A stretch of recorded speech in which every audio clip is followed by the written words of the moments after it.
Left there, Lisa sighed with relief and let out a strained laugh as she looked at me. Hey guys, welcome back to World End Economica, and we just had another close encounter of the angry girl kind. Soon afterwards, she closed her door. I heard it open and close again as Hagana returned to the living room. In her hand was a small black bag. I'll be on my way. Alright, see you later. Hagana only talked to Lisa. Without a single word to me, she left for the hallway. Or rather, her cold glanced at me seemed to say, "Oh my, you're still here?" It appeared like Hagana had identified me as unconditionally as her enemy. She really is a bit of a tough girl to deal with. Seems like Lisa's mutterings weren't calling out to me as being her fault, but were rather somewhere supportive of me. A bit. Those are the first words out of my mouth. Just a bit. She really is a good girl. Is that just standard line to say for someone who has issues? Lisa put her hand on her cheek. She looked down with a somewhat cold expression of eyes. I'm not someone cold-hearted like you would think.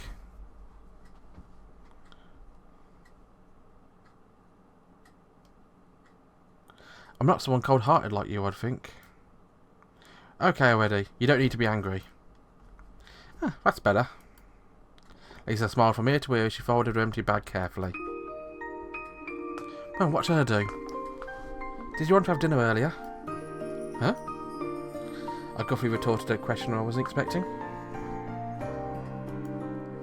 You couldn't really skip out on lunches now, could you? In fact, you haven't really answered my question at all. What have you been doing? Judging by her surprised face, I could see she wasn't trying to cross-examine me.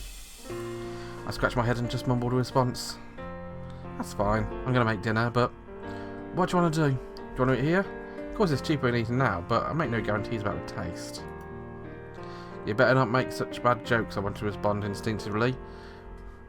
But going out now to find a place of food was just much more as pain.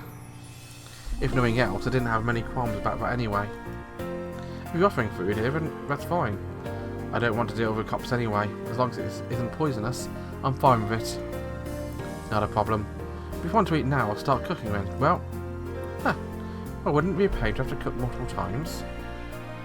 That's true, but that's a surprise. Didn't think you'd be concerned.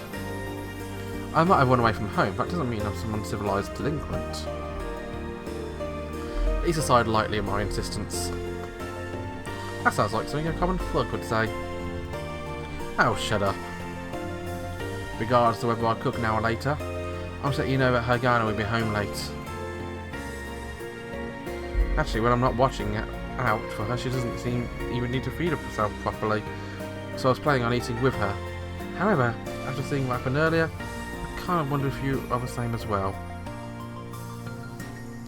It would appear that there's some great animosity towards me from Hagana. I had no idea what had gotten into her panties into a bunch. Did I cop a feel the first time I met her? I don't remember it at all, but she didn't really have to any much of a cop a feel as far as I could tell. To be fair, it's that kind of comment which is getting you in trouble, mate.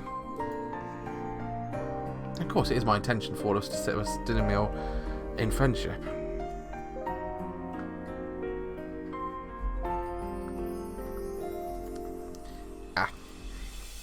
That came out my mouth without thinking. Such a calm, pacifist opinion isn't what I wanted to hear. Well, a ball that falls from the ground hits with most force at impact. But things eventually subside, do they not? Such approaches solve many a problem. By my personal philosophy, I wanted to protest, but I felt relieved somehow. I was thinking that it was something like shaking hands in a way of reconciliation. Oh, that'd be fine too, but believe it or not, I look at things pragmatically. That would be a big help. After I said that, I took a deep breath and returned to her subject at hand. I wouldn't mind eating earlier. Well, alright, I'll get to it then. Thank you. At my sudden politeness, Lisa giggled to herself like a spoilt brat.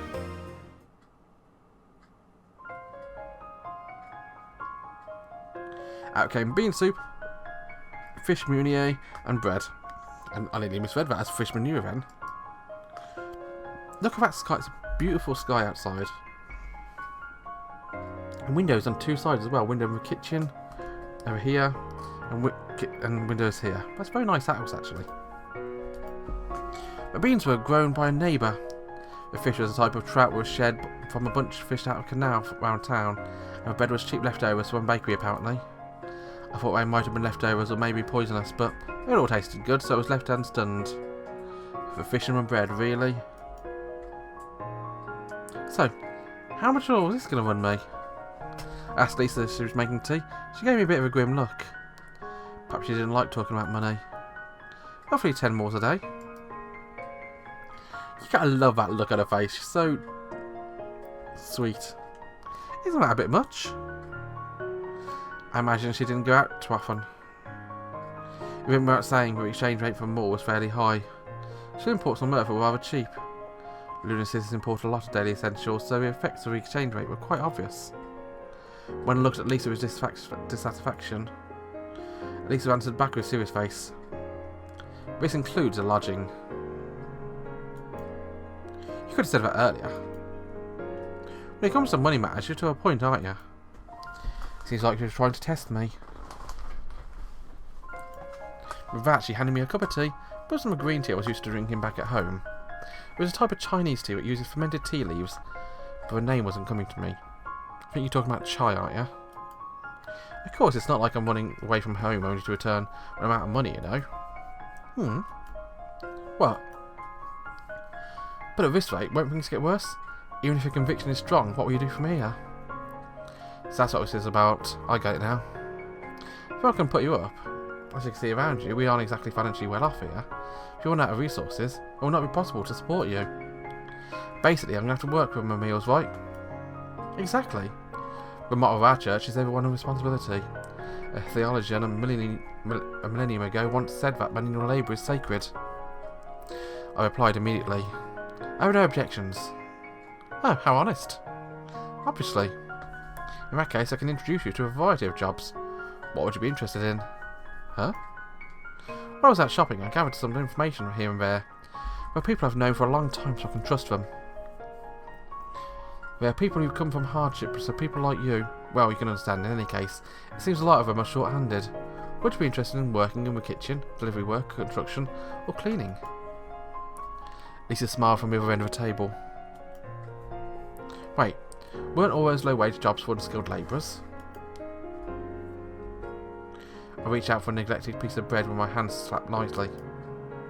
You know the saying, if a man will not work, he shall not eat. How much will I make at each of those 4 jobs anyway? Well, the highest would be delivery. I've been told to be 9 moors an hour for it. Not sure what kind of impression I had on my face, but whatever it wasn't good. Lisa reacted accordingly. Do you have a problem with it? It's 9 moors. It's true it would have to do deliveries to places to different distances, but you do have a surprising amount of endurance. It might have been fine with a well laid out green city in Newton City, but it made me shiver to think about making deliveries to that mess up with outer sections. 9 moors an hour only amounted to 100 moors a day. Rate of earning here was pretty low, given the fact that I'd earn 10,000 moors in my best of a week. This was out of question. Besides, it'd have to be done in daytime, wouldn't it? Of course. She stuffed that precarious piece of bread down her throat. She looked menacing at me. This isn't a job for kids, you know, or is that your intention? No, it's not. And what? Just want to say it's not something worth me doing. After that, Lisa opened her mouth as if to say something. I didn't really want to have an argument about it, so I reached into my pocket and produced some cash that was bundled separately from my wallet. Of course, I kept it for specific purposes or some shopping, but it wasn't really a large amount of money. I took the largest notes from my bundle and placed 2 bills on the table. In any case, here's 200 mils. Please let me stay here for 20 days. Honestly, if you kick me out, that would be troublesome. Besides, if we took Hagana out of the picture, this cozy place was dirt cheap at 10 moors a day. For one evening, Big Wall Cafe cost 15 moors. Food was extra, and he never knew when the cops would come strolling in. Wasn't security of a booze either. Staying here for 20 days for 200 moors wasn't a bad investment after all. I looked at Lisa. When I did so, Lisa was looking at 200 mil notes I placed before her. Is that okay? When I asked her, Lisa was taken aback and she looked at me. Huh? Right. Of course I wouldn't kick you out, but I was a bit concerned about her changing expression. Maybe she thought I were counterfeit. It isn't dirty money or anything. In my words, Lisa looked a bit flustered as she shook her head. I'm sorry. It isn't that. And what was it? Well, at least I was given what I was tempted to say, but given the circumstances, I said nothing. Besides, we'd already deviated from talking about the crappy jobs. I didn't want to put an end to this discussion. If there's any problems, I'd like you to take it. I also want you to not bother me for these 20 days. In my mind, I wanted to add those words, but my face didn't reflect that. Just to make sure, I had some bean soup and helped myself to some bread. Lisa still looked confused, but then sighed and nodded her head slowly. Okay, I'll take it. For a brief moment, things proceeded smoothly under this roof. Then right after I could finally breathe a sigh of relief. This is where Hagana comes in, isn't it? But what will you do after this? This one was persistent. I couldn't hide my displeasure as my poker face cracked. I turned to Lisa and could only think of one thing to say. Let me think about it 20 days from now. It wasn't going to reply, was it? I looked at Lisa, but it seemed she'd given up. I'm not one to talk in this case, I suppose. Huh? Oh, nothing. But you really should think about what you'll do after these 20 days. A lifetime is a long time, and you'd be surprised how even something like breathing in this facility will cost you something. Right. Even though she'd get angry talking about money, those words she said were particularly powerful. Well, perhaps she hated money because she didn't have much. For some reason, that seemed unlikely. And I finished up with my remaining munier and stopped at the rest of the soup in my bowl with some bread. Lisa took the 2 banknotes I gave her and placed them in a small accessory box hidden away in the corner of a shelf filled with cookware. It's not like she's a kid to need some pocket money, but seeing Lisa like this led me to believe that perhaps she had her head over clouds at this moment. My expression of Lisa was that she was an annoying, stupid woman. At the same time, she was a mature woman who surprisingly had both feet planted firmly on the ground. This was a bit different from before. I can only think of her being as unreliable and airheaded. I wondered why I was a bit curious, but everyone had their circumstances. After evaluating, something else came to mind to ask. Hey. Yes? She looked like she snapped her senses as she looked up after closing her suitcase and turned to face me. What is it? You were talking how everyone has to do their own job earlier. But does that mean even that girl works? It's a guy, not that girl. Hey, she referred to me like that, you know. Can't you reach a compromise? Besides, she's mostly just shy towards other people. To me, she's a very good girl. Yes, it didn't like she was listening to, though. In any case, it's Hagana. Hagana. I know. Give me a break here. Jeez, we're talking about Hagana, right? Yeah, she works. For real? For real?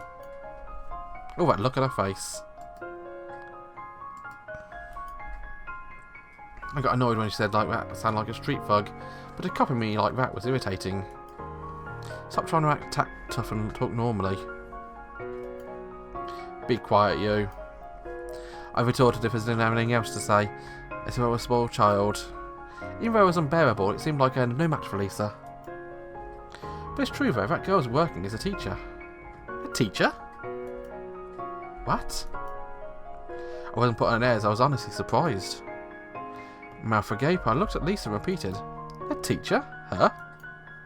Yep, that girl's very smart after all. Well, she does rather look down on others. Well, that is true, I cannot deny. But in a way, she's also have that look in her eyes. It bothers her sometimes as well. So please don't get too mad at her for me, okay? Huh. I gave a snort of laughter and turned away. I wasn't laughing at expense, just thinking about how Hagana was self-conscious about appearance. Tugged at my heartstrings a bit. Yes, I'm not cute. She gathered up with neighbourhood children and teaches them. She works real hard. I used to do something like that in the past too, but I wasn't good at it. If it's about social sciences, then I can handle it. but there isn't exactly demand for that. Huh, is that so? Hagana specialises in sciences. She's especially good at math, but it's good to have knowledge of what is useful in the world. I attended university on the moon, you know. But my concentration was in Catholicism in medieval Europe, its relation to Aboriginal religion. What the heck is that? But yeah, there isn't anyone on the moon who would be interested in studying Earth history, much less religious history. Even university professors said come here to taking charge of a curriculum. I'd certainly had to beg me to keep the research going with a bit of shock. Well, if you're going to pay for classes, then you're definitely math or physics. Even if you have even more money with chemistry or biology. But medical school was a different matter. In any case, I'm well aware of all this. Exactly. I heard all the time that if not for money, then there's nothing to study. It's a deplorable situation. I didn't know whether or not it was that deplorable, but the only problem was Lisa had chosen to live her life on the moon in order to succeed on the moon, but there was no time to study literature or history. It would be better to major in maths-heavy scientific fields or focus on economics and management if one were not scientifically inclined. But if Lisa were to have any regrets over that, I would be pretty minuscule. I was able to trust her because somehow it did appear that she'd have feet firmly planted on the ground. However, that girl is a teacher though. I mumbled to myself as if I tried to visualise it. In all her black get-up, looking down on others with her eyes and words as she taught from a podium, asking why her students didn't understand what was so simple to her. If it was demand for situations like that, I'd certainly never heard about them. For someone with such a short fuse like Hagana to have a bunch of bratty little animals as students, I questioned whether or not it was really a good idea. Any infractions would get a warning the first time, second time round she'd smack him with a stick without saying another word. It was so fitting, it was scary. That was more or less what you're thinking. Well, who wouldn't hate a teacher like that? Now you mention it, the children get along quite well with her. Lisa said it quietly as if she was telling me a secret. It appeared Lisa didn't actually think they got along. Well, being an integral part of supporting this church, she gives me everything she earns, you know.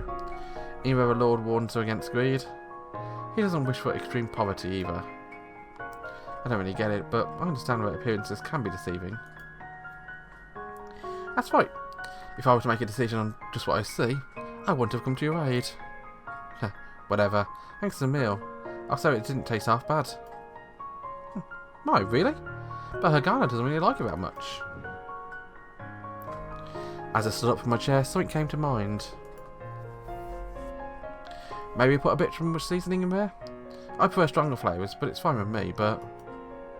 Ah, really? My folks are manual labourers and basically they always prepared things chaotically with strong flavouring. It's just a lot like that. At least on one hand on the table, with her clutching her forehead. You can say something you'll have a blind spot. I got it, thanks. The pasta at Big Boil Cafe mixes salt and garlic very well and tastes pretty good by the way. Lisa looked up the ceiling as if to utter a prayer or something. I shrugged and opened up a computer sitting on a coffee table in front of a sofa and returned to looking for moneymakers.